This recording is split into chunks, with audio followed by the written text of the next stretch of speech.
Hello family, welcome back to my channel. আজকে না guys আমি একটা বাঙালিয়ানা রেসিপি বানাচ্ছি, যেটা 100 ভাগ বাঙালি কিন্তু এটা পছন্দ করে।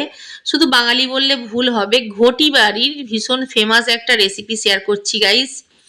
তো তার জন্য এখানে কিছু উপকরণ নিয়েছি, অল্প কিছু উপকরণ নিয়েছি, লেবু, ধনেপাতা, আদা, রসুন আর কাঁচা লঙ্কা।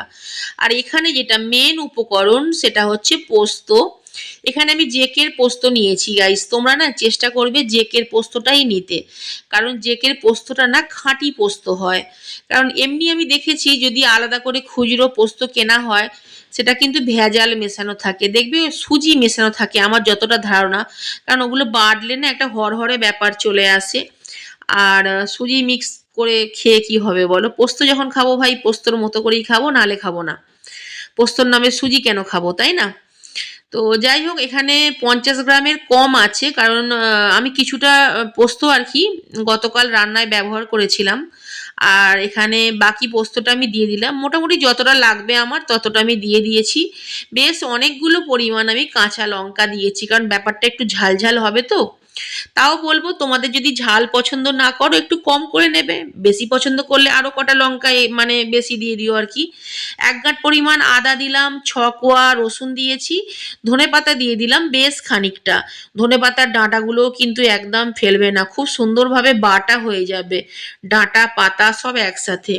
এখানে আমি একটা গোটা আর কি পাতি লেবুর জুস দিয়ে দিচ্ছি, কারণ ব্যাপারটা একটু চটপটা হবে, ঝাল টক সব রকম মিশিয়ে হবে তো, খুব ভালো লাগবে। তো একটা গোটা পাতিলেবু কিন্তু এখানে দিতে হবে আর কি। আচ্ছা, তোমরা কমেন্ট করো আমি আজকে কি বানাচ্ছি অ্যাকচুয়ালি, আমায় কমেন্ট করে জানাও। আমি কিন্তু ভিডিওর শেষে বলে দেবো যে আমি কি বানাচ্ছি। প্রত্যেক দিন তো ভিডিওর প্রথমেই আমি বলি যে আজকে এই রান্না করছি, আজকে ওই রান্না করছি। আজকে উপকরণ দেখে দেখি তোমরা কে বলতে পারো যে আজকে আমি কি বানাচ্ছি, আমায় কমেন্ট করে জানিও, ঠিক আছে? তো যাই হোক, পুরো লেবুটা আমি এখানে দিয়ে দিয়েছি, তারপরে একটু জল দেবো আমি। জলটা কেন দেবো জানো তো? কারণ পোস্ত তো ওটা তো শুকনো আছে, তো ব্যাপারটা একটু বাটা করতে গেলে একটু জল দিতেই হবে, না হলে ভালোভাবে বাটা হবে না, মাখো মাখো ব্যাপারটা কিন্তু আসবে না। বেশ খানিকটা আমি এতে জল দিলাম, তারপরে আর কিছুই নয়, মিক্সারে বাটিটা ভালো করে লাগিয়ে নেব, নিয়ে এটা বেটে নেব।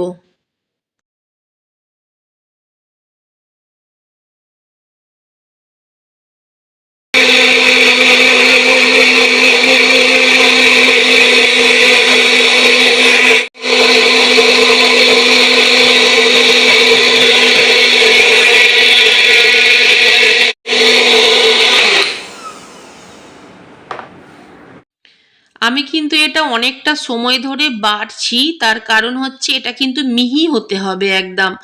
তো পুরো ব্যাপারটা বাটা হয়ে গেছে খুব ভালো করে, দেখছো একটা হালকা সবুজ কালার এসেছে, কারণ অনেকগুলো পরিমাণ কাঁচা লঙ্কা আছে, তারপরে ধনেপাতা আছে, তো যার জন্য কালারটা খুব সুন্দর একটা কালার এসেছে।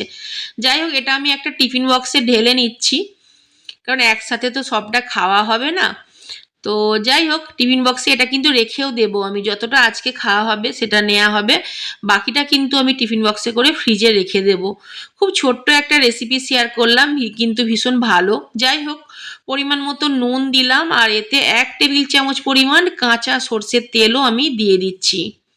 তো নুনটা তেলটা এবারে খুব ভালো করে মিশিয়ে নেব, আর কোনো কাজ নেই জানো তো, একটা ঝাল টক মিশিয়ে ভীষণ চটপটা একটা রেডি হলো আর কি খাবার।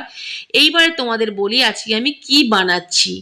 আজকে আমি বানিয়েছি পোস্ত বাটা, একদম নতুন স্বাদে নতুন ভাবে পোস্ত বাটা বানিয়েছি। এটা না ঝরঝরে যদি গরম ভাত হয় না গাইস, ঝরঝরে গরম ভাতে ভীষণ ভালো লাগবে। আর জানো তো, পোস্ত খাওয়া খুব ভালো, পোস্ত খেলে খুব ভালো তো ঘুম হয়ই, এছাড়াও কিন্তু পোস্তর অনেক গুণাগুণ আছে, অনেক গুণাগুণ। তো খুব সুন্দর একটা কালার এসেছে, দেখতে তো ভীষণ ভালো হয়েইছে।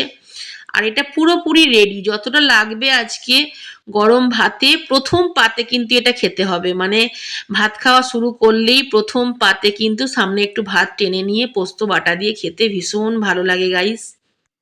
কিন্তু এটাও ঠিক যে আমাদের মতো মধ্যবিত্ত ঘরে প্রতিদিনের খাবার মেনুতে পোস্ত বাটা রাখাটাও কিন্তু সম্ভব নয়, কিন্তু গাইস মাঝে মাঝে তো ট্রাই করা যায়, তাই না? যাই হোক, আমায় জানিও খেয়ে এটা কিরকম লাগলো। আজকের মতো bye guys, thanks for watching.